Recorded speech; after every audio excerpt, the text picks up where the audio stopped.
ഞാൻ ഇന്നേ വരെ എൻ്റെ ഉമ്മ സത്യം സിഗരറ്റോ കഞ്ചാവോ ഡ്രഗ്സോ വെള്ളമോ ഒന്നും ഉപയോഗിച്ചിട്ടില്ല. അതെൻ്റെ ഉമ്മ അന്നും ഇന്നും പറഞ്ഞ കാര്യമാണ്. നീ എന്ത് വന്നാലും എന്തൊക്കെ ഇതിലായിപ്പോയാലും നീ അത് ഉപയോഗിക്കരുത്.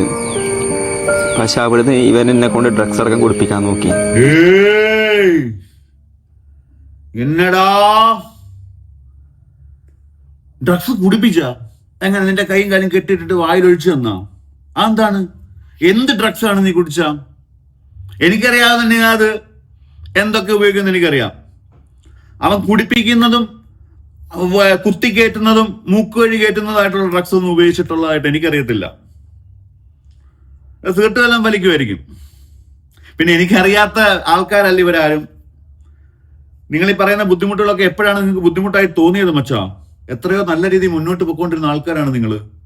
നിങ്ങൾക്കിടയിൽ ഇങ്ങനെ ഒരു വിഷയം, ഈ ഗ്രൂപ്പ് ഉണ്ടായിട്ട് മുന്നോട്ട് പോകുന്നവരെല്ലാരും ചിന്തിക്കണം. ഗ്രൂപ്പിനകത്ത് പ്രശ്നം വന്നാൽ പോയി. ഒരു കാര്യമായിട്ട് നമ്മൾ മുന്നോട്ട് പോകണമെങ്കിൽ അത് അത്ര സ്ട്രോങ് ആയിട്ടേ മുന്നോട്ട് പോകാൻ പറ്റൂ. ഗ്രൂപ്പുകളൊക്കെ ആകുമ്പോൾ പ്രശ്നവും ഒക്കെ വരും. അത് അതിൽ തന്നെ സോൾവ് ചെയ്യാതെ ഇങ്ങനെ ഒരാളില്ലാത്തപ്പോ വന്നിരുന്ന് ഇങ്ങനെ പറയുന്ന ശരിയാണോ അവനെ?